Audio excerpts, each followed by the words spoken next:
day 3 of practice this fall so far. How are you feeling? And kind of looking back to last season, how do you feel like you've kind of evolved this group? I think we put a lot of work in. Sorry to cut you off there. I think we put a lot of work into this all season in terms of our preparation, advancing our knowledge of the scheme. I think our players probably conducted at least 8 meetings on their own. Myself and Coach Cooper, we kind of stuck around here probably more than usual than we would in June and July, just to make sure we could touch our guys and try to build upon the work that we did this spring. Last year obviously wasn't the standard, and we're lucky to have our head coach here to kind of break down this defense and really to pull it apart and really put it all back together again, communication-wise, to make sure our players are in the right position so we can play defense the way this place is designed to play.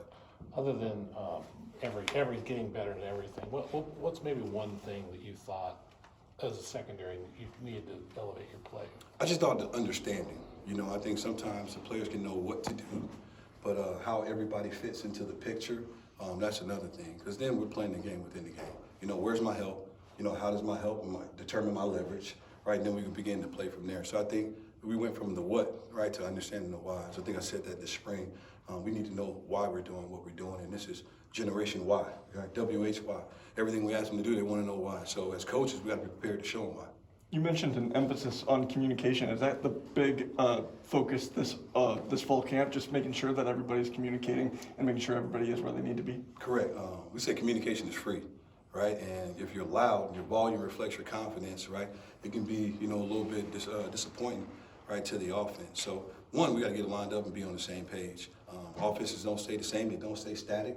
So we like to win the pre-snap, meaning that we're going to anticipate what the offense is going to do rather than wait until it happens. So I think we took a step forward in that, and unfortunately, right, I'm ready to see us take the next step forward in a real game.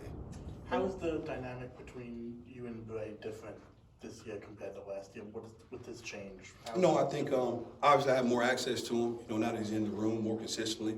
But I thought last season, I had a really good relationship with him. Obviously, it was my first year working with him, so we had some opportunity to get to know each other both in the building and outside the building. And I just think being able to glean from him, because I think he's a bright defensive mind, is something that I can build in my tool bag, right, to build for my future. So I think our dynamic has been really well. It doesn't always seem that way, you know what I mean? But, the job's got to get done. But we got a really good relationship. Probably it's one of the most close-knit staffs I've been on. And I think when you're close synergy amongst your staff, the players can sense it, the players can feel it. And I'm excited to see what we can do with that synergy in the building, because the times that I have been around some rooms that, have really good synergy amongst each other, we've been able to do some good things. You had 5 interceptions a year ago.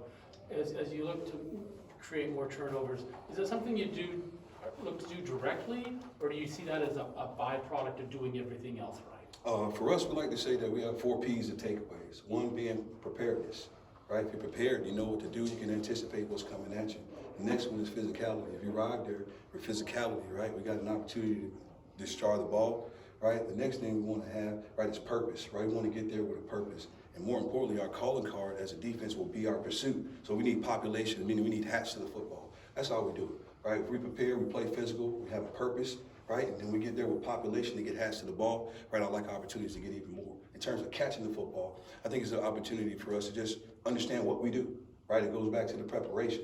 If I'm thinking, I'm unsure, right, of what my assignment is, I'm a little bit less, right, aggressive, right, in terms of my coverage and transitioning and making plays. So I think overall, right, we've taken a huge step forward. I don't like to talk about last year, that wasn't the standard, but we're light years ahead.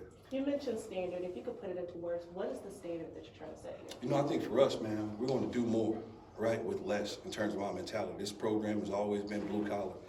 It's something when I've been a part of other programs, I hated it. Right, so we always want to model that standard that the defense, right, is the system, it's the standard of this program, and the rest of everybody else in the program will follow.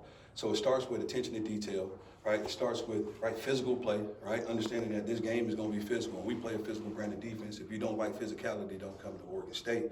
And no matter what, right, we overcome adversity and we finish. So I think those principles in our culture that's been reinforced over the offseason, I think we're going to see some of that, right, when the rubber meets the road on the field. A year ago, Kobe Singleton came in with a lot of experience. Was he did he miss most of the year because of injuries, or was it just didn't fit in? I usually let Coach Bray kind of speak to the injury situation, but obviously Kobe did have an opportunity to come here from Liberty. He's played a lot of football. We play a different system here, so I think adjusting a little bit to that system kind of took a little bit of time.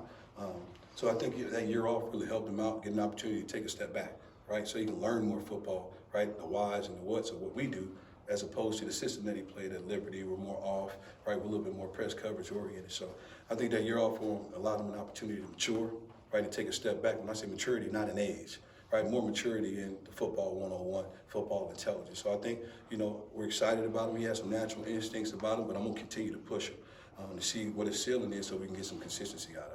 Talk a little bit about Trey Glasper, what you've seen from him. Obviously, just a young guy, impressed in spring, and early on from what we can see, he looks to be kind of carrying that same bar here in fall camp. Yeah, I think Trey is who we thought he was.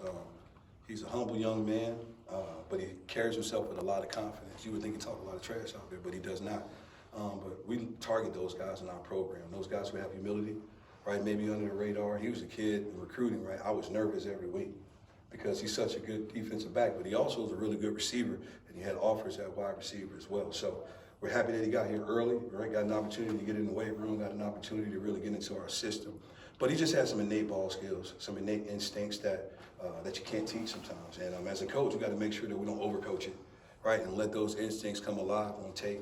And we're just excited about him. He's a good student, right? He's got over 3.0. He just joined the greatest fraternity in the land, Kappa Alpha Psi Fraternity Incorporated. So he hit the ground running in terms of early enrollee with a 3.0, joining the fraternity. We're just excited to see him play football because even through all of that, he was able to keep the main thing. Crandall, a couple breakups today, looks healthy. What do you see from him? Man, he's a bell cow. I think the more time that he stays or more time that he spends here in Corvallis, I think he gets more and more comfortable. I think sometimes kids from different areas across the country, you may be a West Coast guy and you go to school all the way on the East Coast, they may coach a little differently over there, right? And then you're a little bit more a fish out of water when you get over there. So I think he's more comfortable here. He's got a skill set in terms of speed to kind of stay on top of routes, but he has a quiet confidence about himself.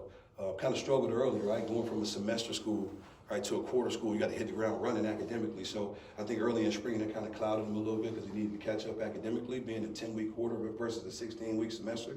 But I think once he got his grades in line, right, adjusted to the 10-week quarter, man, he started to lock in, started to settle in, fitting in with the guys. We love him. We're grateful to have him, man. He's going to make some plays for us. We're hopeful of that. What's the divide and conquer been like between you and Coach Cooper? I think it's never division, right? It's never division, man. It's two guys, one voice. And I think in the secondary, we've done a really good job of making sure that he and I are on the same page. He does a really good job of challenging myself. I do the same to challenge what we're doing and what we're teaching to see if we can do it a different way. So to have two guys in there that have the synergy, man. Many people don't know Coach Cooper's father is one of my greatest mentors. And if you got a good relationship with the guy that's working next to you, it's really easy. So I've got a personal obligation to make sure, Coach Cooper and I have a great understanding, a great relationship, because it's bigger than football when it comes to us, when it comes to his last name. So he's been doing a great job. He's a bright coach. He's not an up-and-comer, right? He's right here, right now. He's doing good things for us. You've got a lot of experience on the back end at the safety. Tight end coaches are always saying they want to get as many tight ends on the field as they can. Do you feel the same way about that safety group that you've got, and how do you handle the rotation you've got back there? Correct. I think with 12 football games, man, the days of playing every single snap are over. Especially playing at a position that's high contact, right? The frequency of contact is going to be a lot higher. So as many bodies that we can get to play winning football, the better we are. What that also does is increases accountability, right? Because if I'm not doing my job, someone else can. So I think if we can get a lot of bodies out there to communicate the proper way, right? Align the proper way and make physical contact, right? We love those guys. But at the same time, we can't leave Skylar out there, right, for 1,000 snaps this season. We don't want to have diminished returns right towards the end of the season. So we got a lot of guys working in there, whether it's Shaheem, Skylar, whether it's Tyrese Ivy, getting a little bit of help from Tajay Hopper. It was good to see Harlem Howard back on the field again. Mason is out there running around. We moved him from the outside to playing some inside. So we feel good about the safety room in terms of the experience in there to help out some of the inexperience that may be outside. We like the guys outside. They're really athletic, but it's good when you have, some guys who have to play some snaps, right, to kind of help calm those guys. And obviously the player, the coach helps with that as well. All three guys all three guys who played nickel pretty consistently for you guys last year are back on campus right now. What's kind of been the competition like at that position? What are you really looking for in a starting nickel? I want consistency. You know, I think that position is a little bit different. It's one of the harder positions to recruit because everybody wants big and physical enough to go fit a B gap, but they also want to be fast and athletic enough to cover a slot too. So for us, right, our nickel is always going to be a third corner or someone that has corner movements. So we recruit to this now. We run recruit 5 defensive backs to put on the field at a time. We don't care what position they all play. If you're the third best corner, but the 5th best DB, it's up to Coach Coop and myself to kind of figure the pieces out to make sure the best 5 are on the field. If we recruit that way, right, we got to make sure we exemplify that right when they get here. And that's been a good process for us. That's why we all moved to meet together, right? That way, if I need to move Harlem, right, to nickel, he knows the situation. If I need to move Tyrese to corner, he knows the situation because we're all in there together. And again, it's 2 people with 1 voice.